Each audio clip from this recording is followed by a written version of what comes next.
What's up, everybody? Welcome to SLC Puck. I'm your host, Austin Facer. You're tuning in to episode 95 of SLC Puck. We are marching towards episode 100. I did the math. I'm going to record episode 100 of the program on April 16th. I record episodes Sundays and Wednesdays. So by my math, by a quick gander at the calendar, I can tell that episode 100 is going to be April 16th, which is actually 1 year and 1 day from episode 1. So there's kind of a beautiful poetry to that, which I think is a lot of fun.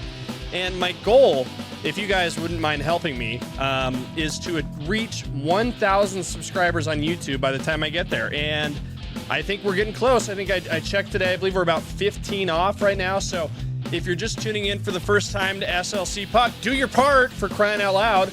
Don't just stand around. Don't just be a lurker, get in the game and subscribe to SLC Puck. You can also follow me on social media at SLC Puck. I got all the handles for that: Instagram, X, Twitter, TikTok, Facebook, all of them, right? And I do a twice weekly newsletter as well. So again, if you're new to SLC Puck, welcome. And if you're like, hey, where do you get that cool hat? Let me just show you. You get it right here at slcpuck.shop right here. I got this section here called the Heavy Hitters. These are the best sellers. These are the ones all the cool kids at school are wearing. I got some hats here, t-shirt with a mythical snow creature on it, some Crownburger inspired merch. So lots of great stuff here. And would greatly appreciate your support. It's a great way to support the show. But hey, we're talking here where it's the day after April Fool's Day. It's April 2nd. And I'll tell you this, the Utah Hockey Club wasn't fooling around last night. April 1st, taking down the Calgary Flames. Calgary's a hard word to say because, I don't know, the syllables just don't make sense with the way it's spelled. Calgary. It's Calgary. The Calgary Flames, they took them down 3-1 at Delta Center.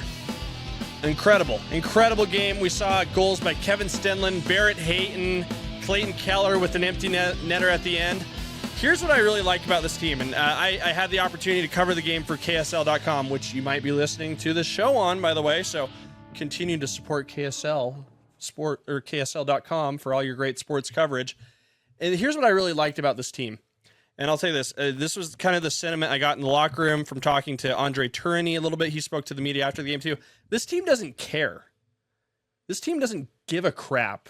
And I mean that in the very best way possible. I mean, here, look, like I talked about this on the last episode. I sort of threw up the white flag a little bit. I said, hey, Utah Hockey Club's season is probably going to end when the regular season comes to a conclusion. I don't think the Utah Hockey Club's going to make the playoffs this year. And I mean, the math doesn't say that I'm like completely crazy for saying that. I mean, let's look at moneypuck.com. And yes, you're welcome, MoneyPuck, for sending more traffic your way. But here I've got the playoff odds pulled up. We can see the teams that are slated in. A lot of these teams have punched their ticket to the postseason already. They're guaranteed to be in, right? But we keep scrolling down. The teams that still have a fighting chance. And the team with a fighting chance, albeit the smallest fighting chance, right here is the Utah Hockey Club with a 0.7% chance of making the playoffs, which, as I said in the last episode, to me suggests like a 99.3% chance they won't make the playoffs. But again, the Utah Hockey Club doesn't give a crap, right? I played the Lloyd Christmas meme last episode. So you're telling me there's a chance? I should have gotten the Han Solo. I almost said Han. I'm gonna piss off some Star Wars nerds here. Not nerds. I mean great and valued listeners of SLC Puck, whatever your pop culture interests are. Thank you for being here. But anyway, as I was saying, yeah, you nerds, never tell me the odds. I think that's a line from Han Solo, right? But the Utah Hockey Club, they probably know that they have a little bit of a long shot, right? But again, they don't care. They're willing to play. They're willing to play their hardest. They're willing to put their bodies on the line and give everything they have this final stretch. And with just a few games to go, holy moly, wouldn't this be something crazy for the Utah Hockey Club? I mean, until they reach the point where they have an E next to their names in the standings, and right here, I'll pull up ESPN's NHL standings right here. I mean, there's a few teams that have X's next to their name, right? They punched their ticket in. The Winnipeg Jets are in.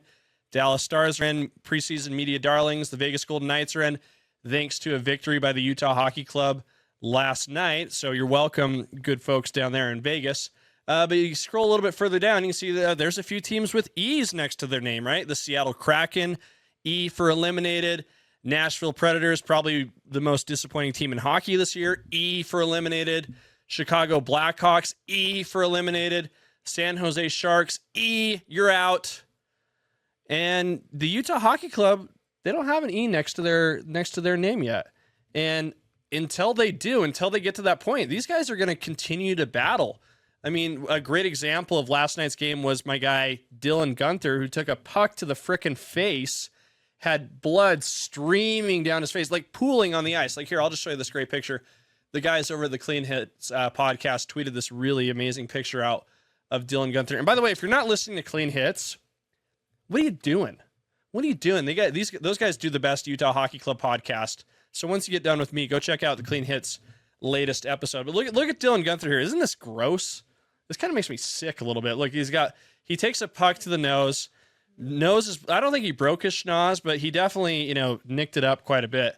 And you can see the blood just really, it's gross to describe this, so I apologize, but just the blood dripping off his nose, pooling on the ice. They had to get the scraper out with the ice crew at the stoppage of play to clean it up a little bit. But here's what's crazy. You see a guy like this, and this is the story I wrote for KSL.com last night when I was sitting next to my guy, Ryan Miller. There was no doubt that this guy, despite having a laceration on his nose from a hockey puck, was going to come back to the ice. Dylan Guenther only missed 8 minutes of game time. He was back on the ice within the same period. I think he took the puck to the face around the 10-minute mark, and he was back on the ice before the 1 minute mark of the first. So incredible resiliency, determination, grit. But I asked Barrett Hayton about it after the game. Like, so was there any doubt in your mind that Dylan Guenther was going to come back? And he said, no, this hockey culture, right? We're here. We want to play. I was proud of Dylan Guenther for not being hesitant and continuing to just stay in the game. We saw Clayton Keller do something similar, right, back in January.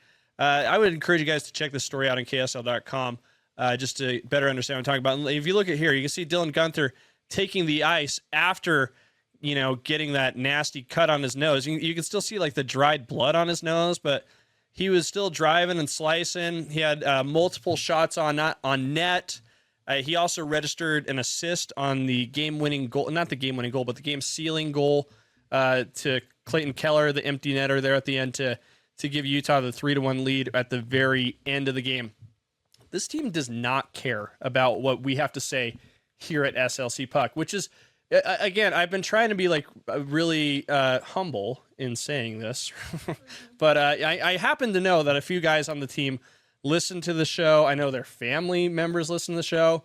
I'm sure, I would like to think that, they would probably listen to my razor sharp takes and go, yeah, Austin's right. We're out of the race a little bit. I guess we'll put on a show for the fans and have some fun. The best show for the fans is winning.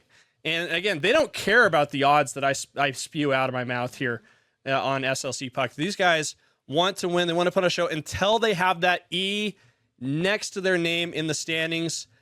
They're going to put on their best effort night in and night out. And I think that was my takeaway from watching the Utah Hockey Club in person last night. And they do have some tough games coming up.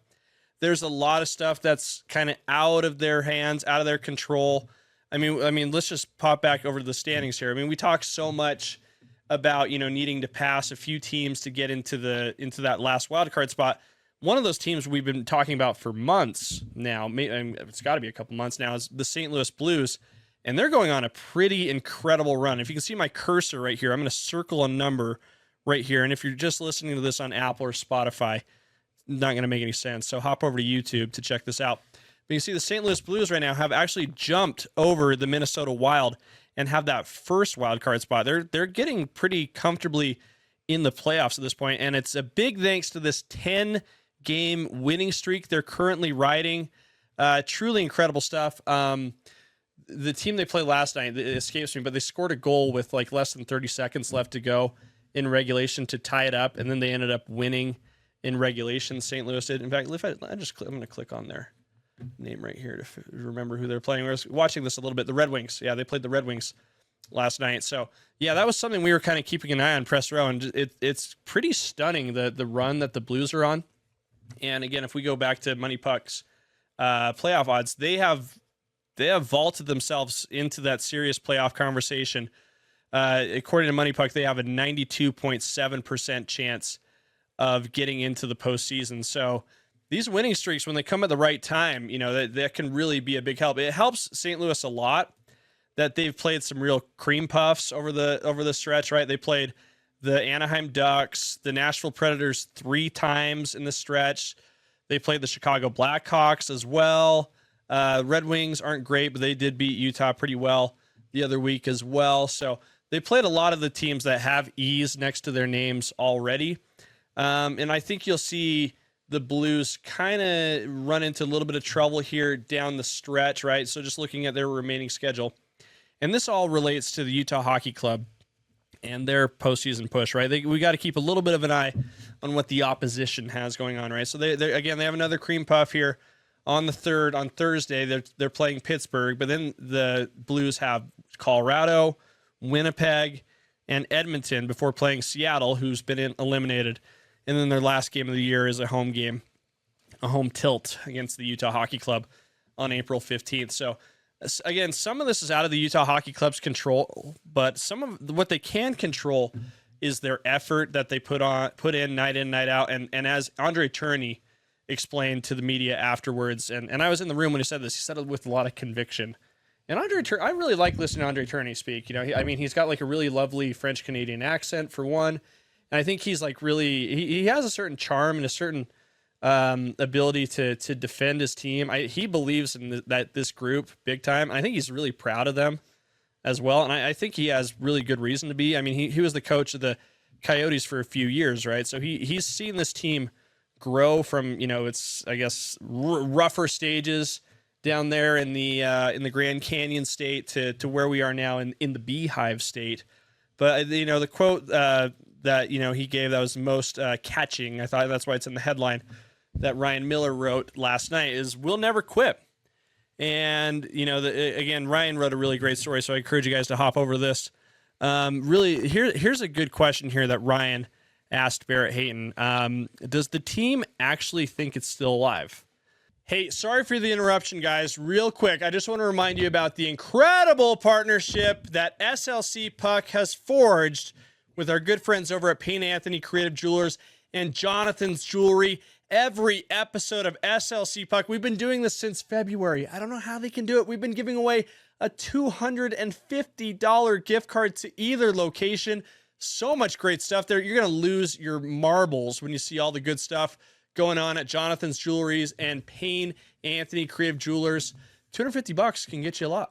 And you can get something for someone you love, someone you care about, someone you may have wronged, and a right you need to correct.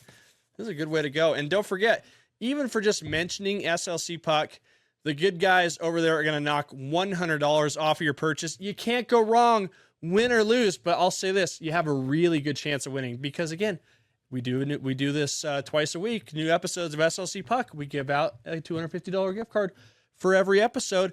If you haven't won yet, you're still in the running, right? How cool. All you got to do is scan this gift card here, or scan this QR code, scan the QR code right here. You'll be prompted to send a message. I've already written it up for you. It's pre-written. Just hit send on that bad girl, and you're in the drawing. It's just that easy. And if you win, the good guys, again, over at Payne Anthony Creative Jewelers and Jonathan's Jewelry will reach out to you. We have new winners every episode. It's been a lot of fun. I've heard a lot of good things about this giveaway here. So really excited to continue this partnership with Payne Anthony Creative Jewelers and Jonathan's Jewelry through the summer. So get in this drawing now. If you haven't won yet, it might be just a matter of time. And let's get back to the show. And in the words of Barrett Hayton, 100%. We're just worried about our own business at the end of the day. That's all we can control, says Barrett Hayton. Each and every night is a war for us, so that's all we're focused on. And they've been riding the Karel Vejmelka train for quite a bit now. He started his 18th consecutive game of the season, which is the longest streak by any goaltender in the NHL this season. I believe it's also getting into historical territory, one of the longest streaks in the last few years. So Veggie's Veggie's been a huge part of this. I've talked so much on the show about who I think the MVP of the season is going to be. Early on, I was big on Mikhail Sergachev, and he and his eggs and his chickens are certainly a big component of the Utah Hockey Club's success. Clayton Keller's in the mix too. He's the leading scorer with 80 points, right? Which puts him considerably above the next highest, which I believe is Dylan Guenther. But Dylan Guenther might be the most exciting. I'm willing to give him that title. But if you were to, get me on the record here, I would say Karel Vejmelka, and I don't think this is a crazy thing to say at all. Karel Vejmelka has probably been the most valuable player for the Utah Hockey Club this season. And why is he continuing to start games, though? This is not something that typically happens in hockey anymore, right? I mean, back in the day when like Martin Brodeur and Patrick Waugh, who my mother likes to call Patrick Roy because she thinks it's funny, and guys like Grant Fuhr, were in the game. I mean, Grant Fuhr started like 75 games a season, right? That just doesn't happen in the modern NHL. Well, André Tourigny kind of explained this really well, and I thought the way he did it was really kind of, again, funny and charming. We all went to morning skate yesterday, and at morning skate, the locker room's open, you can talk to the players, and then André Tourigny takes a turn at the podium to address anybody. But right when he got to the podium, he said, "All right, listen, guys, listen, media members, grubby, disgusting, smelly media members. Let me ask you guys a question. I'm going to play reporter for this one. I want to make sure I get the question right. Do you believe we can win the Stanley Cup with Veggie?" And the whole room kind of went blank a little bit. And then Brogan Houston from the Deseret News finally had the courage to speak up and said, eventually, right? Eventually, maybe. And Tourigny continued and said, well, if we expect to win the Stanley Cup, how many games do you think we'll take in the playoffs? And again, everybody kind of just took a minute to think. The math is at least 16, right? There's 4 rounds. Best of 7, you need to win 4 games in a 7-game series. If I'm going too fast for anybody, please let me know. But, you got to figure you probably won't sweep the entire playoffs. So you might have some game 6s, might have some game 7s, maybe some game 5s, right? But maybe right around 24 games, right, is what André Tourigny said. And so in that sense, and I'm just reading off of Ryan Miller's story right now, he doesn't think 18 is that crazy, right? Because if this is a team that wants to go to the postseason and wants to compete for a Stanley Cup, they're not going to give Karel Vejmelka a night off in the postseason at all. So as Tourigny explained it, like he's seeing what they're doing now as sort of, I guess, practice for this big moment, right? I do think the Utah Hockey Club is really close to being a lock for the playoffs. Not this season for sure, but next season, definite possibility, and in seasons to come, right? Especially as we see the roster continue to take shape and all that. So I think he made a really good point, right? It's like, we need to be ready for this, because a lot of these guys, Karel Vejmelka included, like the postseason is a foreign concept to them. They've heard of it, right? It's a place like it's like the same way I've heard of like Egypt, right? I've seen it in a book, I've seen it on TV, I've seen it in like movies. I'm aware of Egypt, right? I've seen the pyramids in pictures and video, but I don't know if it's real. And I think that's a lot of the way. Again, maybe I should get a conspiracy theory hat for that. Is Egypt a real place? Does Hawaii exist? I know Hawaii exists. I've been there. But I mean, for a lot of these guys, I think they might think of the postseason the same way, right? Like a lot of these guys, especially the ones who were the core group brought over from Arizona, omitting guys like Mikhail Sergachev, who has been to the Stanley Cup final and won it with Tampa Bay, Ian Cole, right? But guys outside of, that veteran group, the playoffs is like really kind of just like something they've heard of but never experienced. And I do think they need to have some repetition, right, to get ready for making a run that will eventually result in a Stanley Cup parade down State Street in downtown Salt Lake City, which is something that I am looking very much forward to experiencing one day in the future. I think, get me on the record for this right now, I think 2030 is their year, but we'll just kind of see how that goes. But I'll tell you what's coming up even sooner than that is some more Utah Hockey Club action, right? Recording this episode on April 2nd, 2025. Tomorrow is kind of a big, a notable day in Utah hockey aficionado, I guess, and it's to be brought to our attention, right? Because we're going to have our biggest hockey export, the most successful NHL player to ever come out of the Beehive State, perhaps playing on NHL ice in Utah for the last time.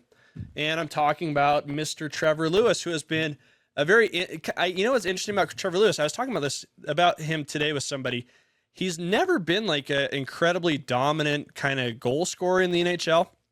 And I'm looking at his stats right now, and you can see, I mean, he's just had like a lot of, 4 goals a year seasons. I don't think he's ever gotten more than 26 points in a season, but you can see he's a consistent contributor. And there's kind of an interesting outlier here for this season, the 2012 season. I think when there was an early lockout in the NHL, he ended up skating for the Utah Grizzlies for 6 games, scored 9 points there, so lit it up at the ECHL level. He would be an unreal ECHL player, but he's an NHL guy, and like I said, he's Utah's most successful hockey product. He's been in the NHL for forever. You can see he broke in with the Kings in the 2009 season, played just a few games in his early part of his career, really became a full-fledged member of the team in 2010 and won a couple Stanley Cups with the Kings. He's brought the Stanley Cup back to the state of Utah a few times. I remember when the show first started, when we were in our infancy here at SLC Puck, I spoke so much about how I was really hopeful the Utah Hockey Club would make a very positive PR move and sign Trevor Lewis to a 1-year contract so he could finish his career in a Utah uniform. I don't think that's going to happen. I believe he's on the last year of his deal with the Los Angeles Kings. Now he's had a couple stints away from the Kings. He played for the Jets for a little bit and for the Flames for a couple seasons. But I think it was really important to Lewis to finish his career with the Kings. So didn't happen. We never saw Trevor Lewis in a Utah Hockey Club uniform, but the dude has played over 1,000 NHL games, and there are very few guys who have done that. So that's a really tremendous accomplishment. And when you look at the Mount Rushmore of hockey players from the state of Utah, I mean, he's the George Washington. I don't even know if George Washington's on Mount Rushmore, but I would assume he is. You could put Trevor Lewis in that same spot too. He's played more games than Steve Konowalchuk. He's won a couple more Stanley Cups. He's certainly played a lot more games than Daniel Brickley, who just had a cup of coffee in the NHL. Trevor Lewis is such a great success story out of the state of Utah, and it's really kind of, I guess, interesting to have him here for one of his last games. I do expect he'll retire at the end of the season. He's been in the league for frickin' forever, right? But, as we're kind of like gearing up the youth hockey program here in Utah with the Utah Hockey Club, my prediction is that we will eventually see another high-end professional come out of the state of Utah. I think there could be a consistent drumbeat of NHL players coming out of the Utah Hockey Club, your Utah Mammoth or Utah Outlaws or Utah, whatever they end up calling themselves, youth program. Might take about 10 years, right, to get like another first rounder, out of this program. But Trevor Lewis, a first round pick in his own right, and he was selected by the Kings in the first round. When was this? Way back when? This was a while ago. In the 2006 entry draft, right? 17th overall. Tremendous accomplishment, incredible career. And I see him playing his last game as sort of like a passing of the torch to like the next generation of Utah hockey players, and until we get our next first rounder coming out of here, which again might be 5 years, might be 10 years from now. Trevor Lewis, though, a true trailblazer of the sport in Utah. And if you're a fan of hockey here in Utah and you have the means and you're able to, it's definitely worth going to the game on Thursday to salute one of our own who really made it and made a name for himself in the National Hockey League. So I'm looking forward to that. Another big game coming up before the next episode of SLC Puck. The Winnipeg Jets will be here as well. Or no, are they on the road for that one? Excuse me. Sorry, let me double check this. I know they play the Jets coming up. I'm not sure if this one's in Salt Lake City or not. It is. Yep. Yeah, because they're on a 5-game homestand right now. So yeah, they got the Jets coming up, and so really couple tough games. They got to keep playing. Game 7 every night, every time they're on the ice. Los Angeles and Winnipeg, both playoff teams in their own right. But again, like speaking about like youth hockey and the emergence of such in Utah, big announcement this week from Ryan Smith and Smith Entertainment Group. If you missed it, let me refresh you, right? This was kind of the big news breaking thing here. This was all over kind of all the different hockey accounts nationally, globally, right? Ryan Smith announced on the 31st, following up SEG, and he's following up on a tweet that was sent by my buddy Matt, who was very much belaboring the fact that he had to drive all over town to get his kid on some ice. He's like, we need more rinks. And Ryan Smith quote tweeted that and said, hey, this is in the works. We got something cooking. This is the product that's being made in the Smith Entertainment kitchen right now, so to speak. Following up, SEG is going all, I'm quoting Ryan Smith right here. Following up, SEG is all in on growing hockey in Utah and doing it fast. To get started, SEG will donate up to $500,000 per rink on up to 20 new rinks. We'll have out of the box plans for cities that can partner with entrepreneurs to build Utah as the land of entrepreneurs. You've been to Silicon Slopes, you know what I mean? And we'll help line anything else to make this happen. More details after the season. And then here's some designs. This is by like some design firm called Babcock Design. And they just got a single rink, double rink, and even a triple rink design here from their partners, I guess, at Babcock. So really, really big news. And sorry, I should have had this up while I was reading it. Look, you can see these renderings right here, some concepts. And this, to me, I mean, I've said it I've made this statement a couple times on the show, and it just keeps happening, right? I said, this has been the biggest year in the history of hockey in any way, shape, or form in the state of Utah. I mean, that's obvious, right? Not just because an NHL team is here now, but also because of just the emergence and the explosion of what's going to happen for the youth hockey scene. I said this after it was announced that Smith Entertainment Group was going to convert the Southtown Mall into like a practice facility that would also be utilized heavily for youth hockey. I said that was a huge game-changing announcement for youth hockey. This one might be bigger because the more rinks we have in Utah, the better it is for the growth of hockey in the state. That's obvious, right? But I remember like growing up as like a kid here in Utah. I played youth hockey here in Utah. I played my first year of squirts up in Ogden with the Golden Spike program. I think my parents got sick of driving up to Ogden, a couple times a week to get me on the ice. So my dad and some other parents founded the DCYHA program, which is still happening at the South Davis Rec Center now. But I mean, it's really, getting on the ice is sort of a very huge, obstacle for a lot of parents, like our good friend Matt, who, got Ryan's attention with his tweet. And I made this map here in Google Maps, and I tweeted this out. You guys are free to look at this. And I put in all the addresses of all the rink locations around Utah. I think there's probably about 15 or so. Obviously, there's some doubles, right? The Peaks Ice Arena in Provo is a double. The Salt Lake City Sports Complex, a.k.a. Steiner, that's a double as well. But you can see these dots here where the rinks are located. And I wish I had the ability to kind of superimpose a population map on here, because there's definitely a lot of places that these 20 rinks can go. And to me, that's like going to be one of the more interesting things to watch as this story unfolds, is where these rinks end up going. And just kind of like looking here around the map, right? Like you can see here's Bountiful, right? But there's a lot of people here in the Layton area that could definitely make use of a rink. I think Farmington as well kind of makes a lot of sense around the Station Park area, which kind of like around here between Farmington and Kaysville. I wouldn't be surprised to see a rink there. Again, it's going to be fun to watch them scatter these around the state. I think Brigham City is one that you could definitely consider as well. Maybe even a second up there in Logan. I really like their ice sheet up there.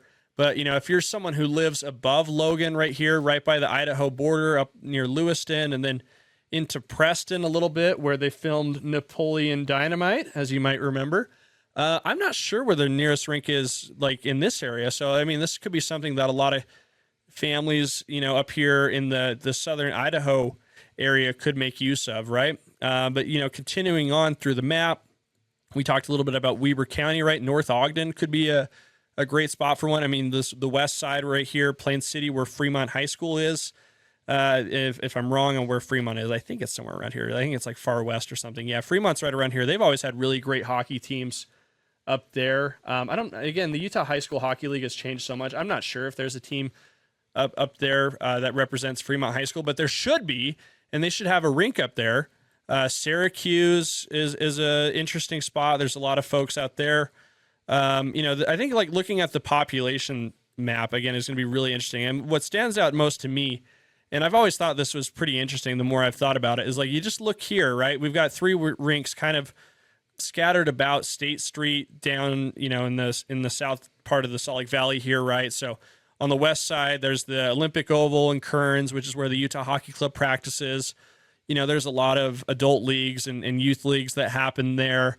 Murray, the county ice center, that's always been a really terrific spot. Cottonwood Heights as well as one, but there's no rinks from Cottonwood Heights south until you get to Provo, where the Peaks ice sheet is. And really, you look at this stretch of land right here, where like the meat of the population in the Salt Lake Valley lives, like Sandy, Draper.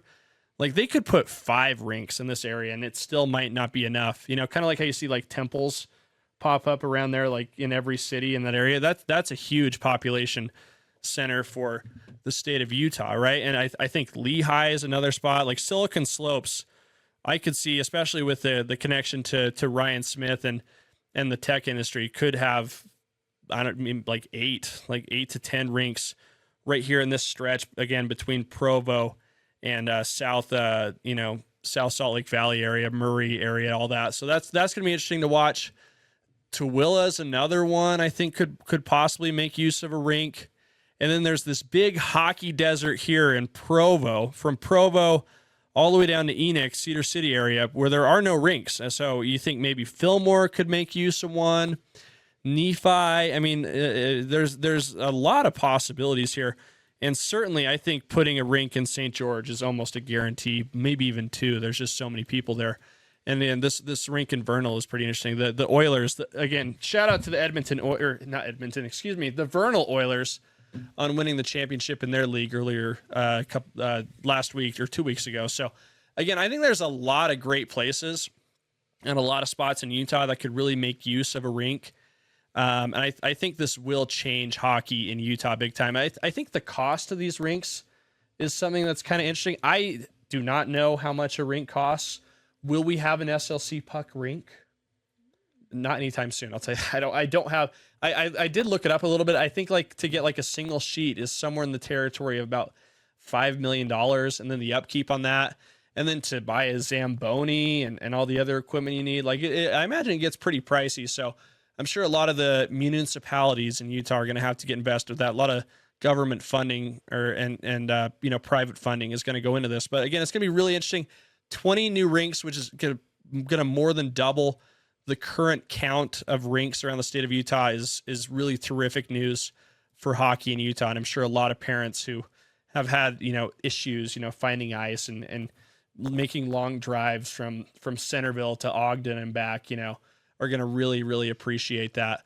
So again, kudos to Ryan Smith and Smith Entertainment Group for making that very wise investment in hockey. I think Ryan really visualizes this team not just winning Stanley Cups, but eventually having a Utah, be a major contributor on the Utah Hockey Club's success. So that's gonna be fun to watch. We'll keep it rolling though. Hey, thanks for tuning in to episode 95.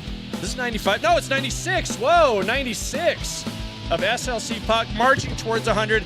Again, don't forget to like, comment, subscribe. We're almost to 1,000. We'll get there. Support our great friends at Payne Anthony Creative Jewelers. Scan to win right here. Get in their contest. Call the SLC Puck hotline. Go to slcpuck.shop. Follow me on social media at SLC Puck. Nashcast coming up next week. We'll talk more about that on Sunday. A lot of other cool Nashcast announcements coming up as well. But appreciate you guys for tuning in. And we'll talk soon.